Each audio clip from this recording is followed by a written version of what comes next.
In this video, you will learn how to use the analyzer traffic light, as well as the sensor cassette and solution pack counters in order to monitor consumables on the ABL90 FLEX PLUS.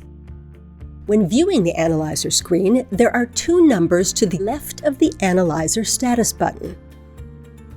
The top number with the circle icon beside it is the number of tests left in the sensor cassette.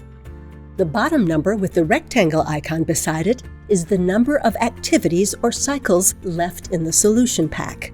If the analyzer traffic light is yellow while the entire parameter bar is green, that is an indication that a maintenance activity or consumable change needs to be completed or monitored.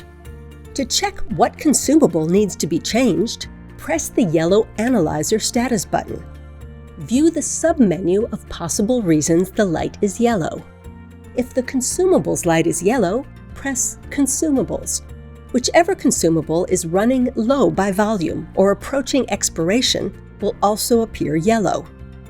To identify the exact time of expiration, tap the Status button at the bottom of the screen and tap the consumable that is being prompted to be changed. You will see under Replacement Information the date and time the consumable must be replaced.